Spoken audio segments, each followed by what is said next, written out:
বিসমিল্লাহির রহমানির রহিম। আলহামদুলিল্লাহি রাব্বিল আলামিন আর রহমানির রহিম মালিকি ইয়াউমিদ্দিন। ইয়্যাকা না'বুদু ওয়া ইয়্যাকা নাস্তাঈন। ইহদিনাস সিরাতাল মুস্তাকিম। সিরাতাল লাযীনা আন'আমতা আলাইহিম গায়রিল মাগদুবি আলাইহিম ওয়ালাদ-দাল্লিন।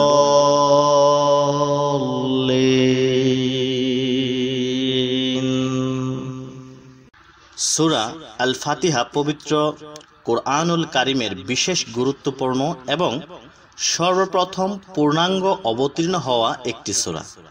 এর ফজিলত সম্পর্কে অনেক বর্ণনা রয়েছে, তো আমরা সে সম্পর্কে বলতে গেলে এই ভিডিও অনেক বিশাল লম্বা হয়ে যাবে, তা আমরা আপাতত সে সম্পর্কে আলোচনা করব না।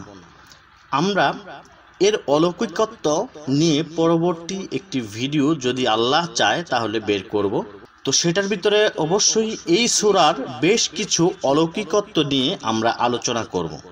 আজকে এই মুহূর্তে এই সূরার দুটি হাদিসের উপর ভিত্তি করে আমরা আলোচনা করব এবং এই সূরার অর্থ বোঝার চেষ্টা করব।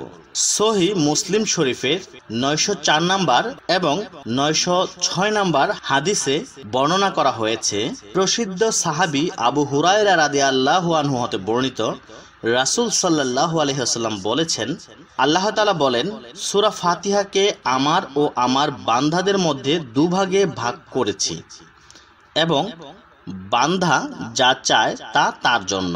যখন বান্দা বলে আলহামদুলিল্লাহি রাব্বিল আলামিন, অর্থাৎ সকল প্রশংসা আল্লাহর জন্য যিনি সমস্ত সৃষ্টি জগতের মালিক, তখন আল্লাহ তাআলা বলেন আমার বান্দা আমার প্রশংসা করছে।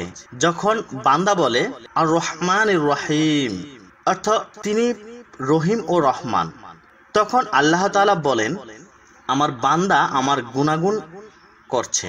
যখন বান্দা বলে মালিকি ইয়াউমিদ্দিন, অর্থাৎ বিচার দিনের মালিক, বান্দা যখন বলে বিচার দিনের মালিক, অর্থাৎ আল্লাহ বিচার দিনের মালিক, তখন আল্লাহ তাআলা বলেন আমার বান্দা আমার মর্যাদা বর্ণনা করছে।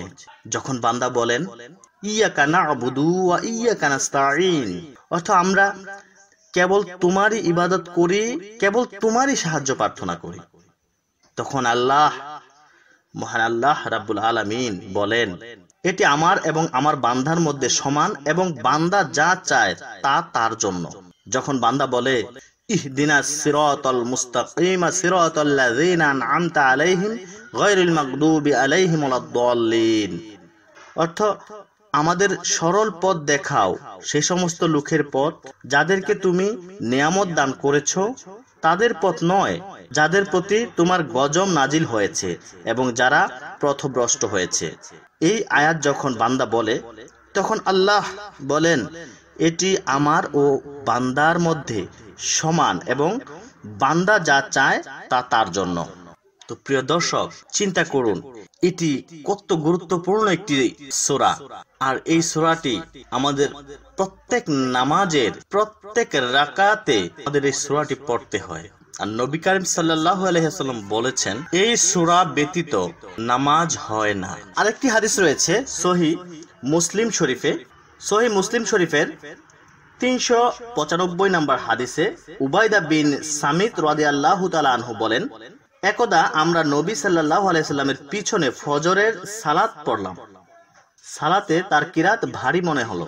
সালাত শেষে জিজ্ঞাসা করলেন, মনে হয় তোমরা ইমামের পিছনে থাকা অবস্থায় কিরাত পাঠ করো? আমরা বললাম হ্যাঁ পাঠ করি। তখন নবী সাল্লাল্লাহু আলাইহি ওয়াসাল্লাম বললেন, তোমরা সূরা ফাতিহা ব্যতীত আর অন্য কিছু পাঠ করো না, কেননা যে ব্যক্তি সূরা ফাতিহা পাঠ করে না তার সালাত হয় না। অতএব বুঝতেই পারছেন যে আমরা যখন ইমামের পিছনে সালাত আদায় করব, অর্থাৎ নামাজ পড়ব, তখন আমরা ইমাম যদি জোরে জোরে পড়ে তাহলে আমরা ইমামের সাথে সাথে মনে মনে সূরা ফাতিহাটুকু পড়তে পারবো, আর বাকি সময় আমরা চুপ করে থাকবো। আর যদি মনে মনে পড়ে তাহলে আমরা শুধু সূরা ফাতিহাটুকু পড়বো। সুপ্রিয় বন্ধুগণ, আর এই সূরায় আল্লাহ পাক যে কথা বলেছেন যে এই সূরা 2 ভাগে ভাগ করে দিলাম, এটি আমার ও বান্দার মধ্যে সমান এবং বান্দা যা চায় তা তার জন্য। এই সকল কথার উপর বেশ কিছু বৈজ্ঞানিক জ্ঞান আছে যেগুলো আমরা এই ভিডিওতে আলোচনা করতে পারছি না। আমরা এর পরবর্তীতে যদি আল্লাহ পাক চান তাহলে অবশ্যই আমরা আরেকটি ভিডিও তৈরি করব। আপনারা সেটি দেখার জন্য অবশ্যই চ্যানেলটি সাবস্ক্রাইব করে রাখবেন। তো এখানে আল্লাহ পাক বলেছেন যে আলহামদুলিল্লাহ রাব্বিল আলামিন, সকল প্রশংসা একমাত্র সেই রাব্বুল আলামিনের যিনি সমস্ত সৃষ্টি জগতের মালিক। চিন্তা করেন, আল্লাহ পাক বলেছেন যে তিনি সমস্ত সৃষ্টি জগতের মালিক, অর্থাৎ এখানে সৃষ্টি জগৎ বলতে এই জগৎ ছাড়াও আরো জগৎ রয়েছে যেগুলো আল্লাহ পাক সৃষ্টি করেছেন, যা আমরা পূর্বে জানতাম না। এখন বর্তমান এই যুগে আমরা জানতে পেরেছি, বিজ্ঞান বলছে যে এলিয়েন আছে, বিভিন্ন গ্রহ নক্ষত্র আবিষ্কার করেছে এবং বলছে যে এলিয়েন আছে, এর মধ্যে বেশ কিছু সিগন্যাল তারা রেকর্ড করতে সক্ষম হয়েছে। তো বন্ধুরা, আমরা চেষ্টা করব সায়েন্টিফিক কোরআন অর্থাৎ এই বিজ্ঞানময় কোরআন নিয়ে আমরা গবেষণা করার জন্য এবং এর আরো বিস্তারিত অলৌকিক বিষয়গুলি আমরা এখানে তুলে ধরার জন্য।